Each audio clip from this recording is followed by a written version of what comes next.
Hi everybody, this is section 2.3, which is multiplying and dividing rational numbers. This should be a quick lesson, so I'll make it as fast as possible. A lot of it should be review. First, I'll start off with the properties. The first property of multiplication is identity property of multiplication. What that is saying is any number or variable times 1 is equal to itself. The identity doesn't change. So 1 times 3 is 3, or 3 times 1 is still 3. Okay, or 1 times n is equal to n. So any number times 1 is equal to itself. That's the identity property of multiplication.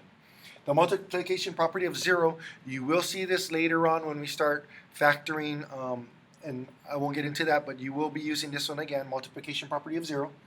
And this is saying anything times 0 is equal to 0. So any number or variable times 0 will equal to 0. So 0 times 3 is 0, 3 times 0 is 0, or even 0 times a variable n is equal to 0. Okay, the third one is the multiplication property of -1. And all that's saying is any number times -1 becomes a negative of that number. So example, -1 times 3 is -3. Or 3 times -1 is equal to -3. So it just changes the sign, basically what's happening. And if you think of it as -1 times 3 in front, it's like just dropping this off. -1 times 3 is -3. But I'll put that back in. And in this case, with a variable, -1 times n is equal to -n. So it's basically changing the sign from a positive to a negative. And the last one is inverse property of multiplication. And there's this big ugly word here. It's called a multiplicative inverse, otherwise known as a reciprocal. And that's just flipping the number into its inverse or reciprocal. And that works for every number except 0, okay, because you cannot flip 0. So any number other than 0 has a reciprocal or a multiplicative inverse. And the property states the inverse property of multiplication is a number times its reciprocal is equal to 1. So in this case, the reciprocal of 3 is 1/3. So 3 times 1/3 is like saying 3 over 1 times 1/3, which is 3 over 3, which is equal to 1. Okay. For the next example, 2/3, the reciprocal is 3 over 2. So that when you multiply across, it becomes 6 over 6, which is still equal to 1. And in this case, with a negative, you do need to leave the negative. So the reciprocal of -2 is -1/2. And when you multiply it, the negatives cancel out to a positive. And you get -2 times -1/2 is positive 2 over 2, which is 1. So the inverse property of multiplication says a number times its multiplicative inverse or reciprocal is equal to 1. Okay, 2 quick reviews on the rules for multiplying and dividing. When you multiply or divide numbers with the same sign, it's positive. Your answer should be positive. So here's some examples. And when you multiply or divide numbers with different signs, so one positive, one negative, or one negative, one positive, you should end up with a negative answer. Okay, so I won't waste time on those. You should know those pretty quickly. And then here's my last example. So evaluating.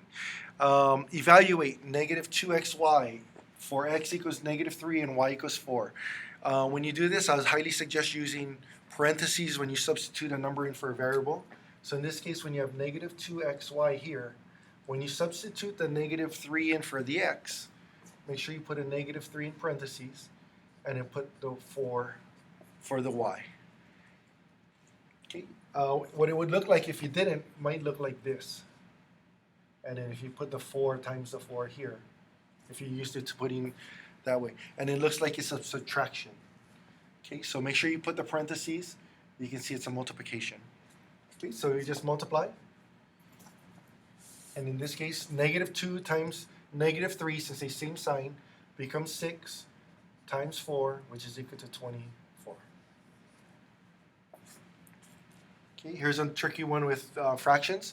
So evaluate x over y if x is a fraction and y is a fraction.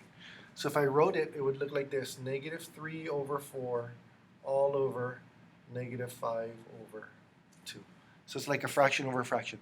But instead of writing it that way, or you could write it this way, but what you need to think of is this fraction divided by this fraction. And so I can actually rewrite it to look like this. I can move this up here. Okay, so I can write the divided by, instead of writing it as a fraction, I can write it like this. Okay. And you know when you're dividing fractions, you multiply by the inverse. So when we change it to a multiplication this way, I need to flip these two, and it becomes negative 2 over 5. So it's negative 3/4 times negative 2/5. And the negatives cancel each other out, so it becomes positive. And when we multiply it across, it becomes 6 over 20, which reduces down to 3 over 10.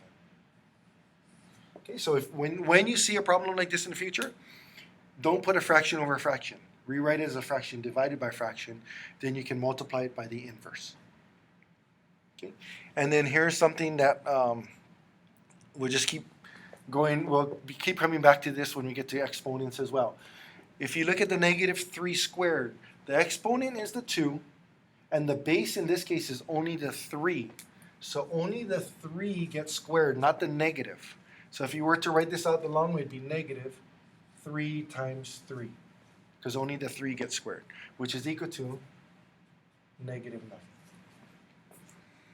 Where in this case, because it's in parentheses, the 2 is the exponent, but now the negative 3 is your base. So the negative 3 gets squared. So when I do that, it's say negative 3 squared. And negative 3 times negative 3 is equal to positive 9. So you can see the difference between these two, and you're going to see it a lot more in the future. Okay, so very quickly, you should know this one. Take a second to do this one.